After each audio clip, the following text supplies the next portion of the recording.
Okay, let's go.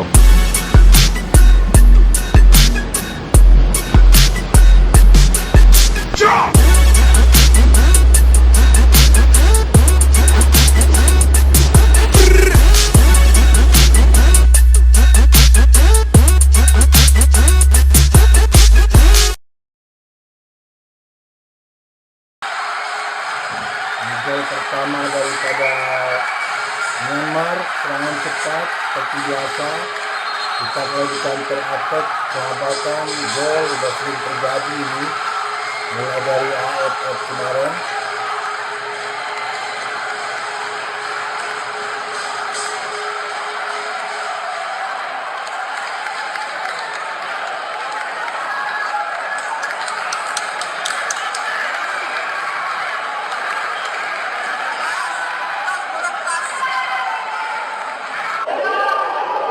Gol balasan. Untung ini udah baca. Kesalahan kiper ini, kipernya Myanmar. Udah diambil jatuh langsung ditendang terus. Yo minasan konnichiwa, apa kabar semua? Assalamualaikum warahmatullahi wabarakatuh. Quick update. Ini timnas kita dengan Myanmar. Sesuai perkiraan saya bisa bikin 3 gol. Kalau nggak bisa bikin 3 gol, saya ngomong pulang aja. Jadi saya menonton pertandingannya waktu 1-1 sampai babak kedua. Terus apa yang saya lihat ini, pertandingan udah banyak kemajuan. Ya, seperti biasa, Myanmar ngandalin counter attack. Dan Indonesia ini dari dulu perasaan dari AFF saya perhatikan kalau kena counter attack, kelabakan dan kecolongan. Itu terjadi gol pertama Myanmar. Cepat dan ini hampir memupus asa ya.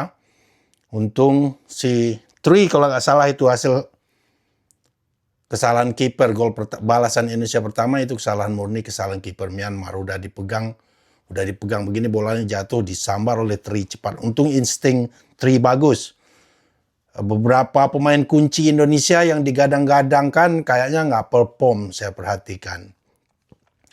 Pemain Myanmar lebih cepat, operan bolanya lebih cepat.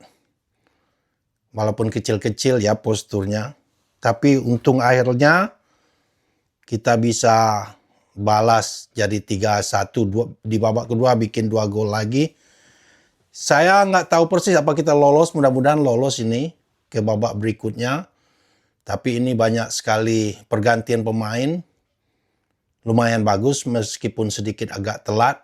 Kuncinya begitu, walaupun nama besar Mauro juga saya lihat sering lepas bola loh. Si Ipar oke lah, siapa Sturridge nggak perform.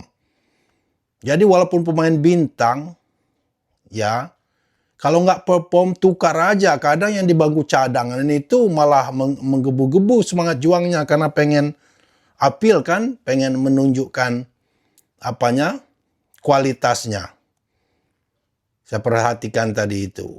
Passing juga lumayan lah sekali ini dibanding waktu lawan Filipina. Terus crossing, Hoki Caraka ada satu crossing kadang masih nggak pas, lewat lah. Beberapa kesalahan passing juga yang seharusnya anak kelas 6 SD di Jepang udah paham betul passing, jarang bikin kesalahan begitu, passing begitu. Ya, di samping skill, kekuatan sebagai pemain sepak bola tuh kita harus punya knowledge, football knowledge. Ya, kita harus pintar, harus bisa membaca scene, membaca permainan. Kali ini lumayan lah permainannya, meski terkesan terburu-buru ya, tapi gimana? Selama ini kan banyak mutar-mutar di belakang, waktu AFF itu sesak napas saya ngeliat putar-putar belakang. Apa itu? Penguasaan bola banyak, kalau golnya nggak ada ya percuma juga.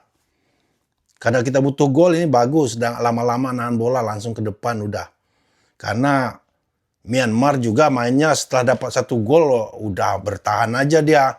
Counter attack, banyak drama, ulur-ulur waktu. pura-pura tergeletak, nggak bisa kita salahin.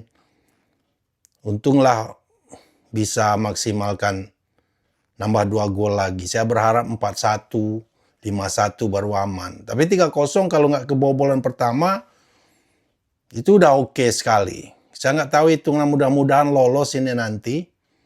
Dan kayaknya tim putri voli ngalahin Vietnam ini. Ke final dia berarti ketemu Thailand. Thailand kuat. Saya kalaupun kalah, saya maklum. Saya pernah melihat tim voli putri Thailand main di Jepang di sini. Dengan Korea aja sempat kalang kabut. Tapi kalau dengan Jepang nggak bernapas sama Jepang.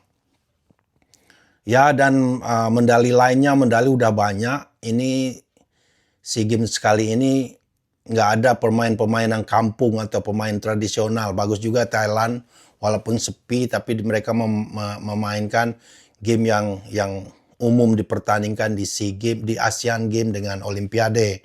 Itu kelihatan nanti negara mana yang betul-betul punya atlet yang bagus-bagus. Ini kita berharap generasi emas under 18 kemarin tuh yang juara umum di mana kemarin itu lumayan bagus.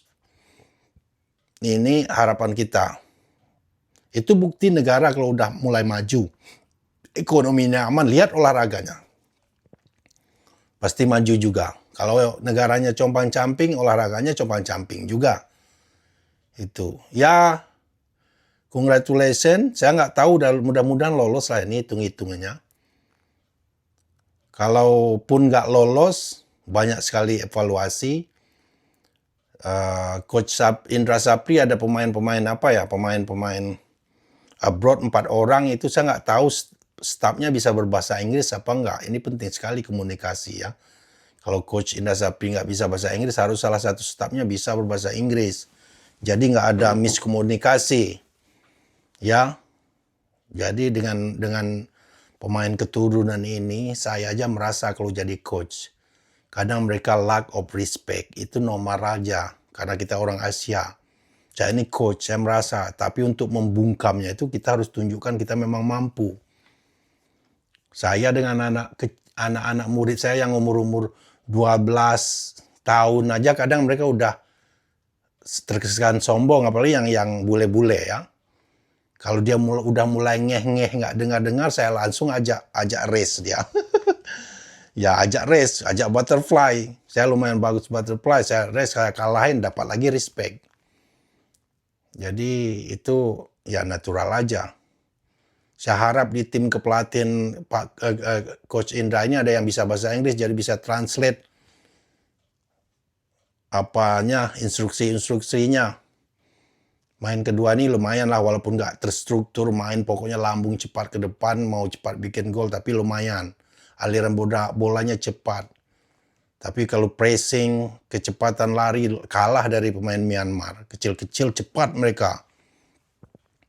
Itu belajar ngadepin serangan balik juga.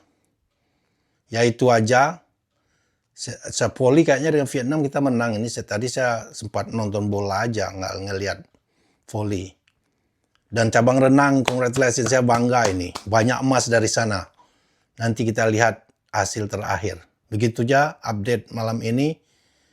All the best semua. Thank you for watching. See you next time.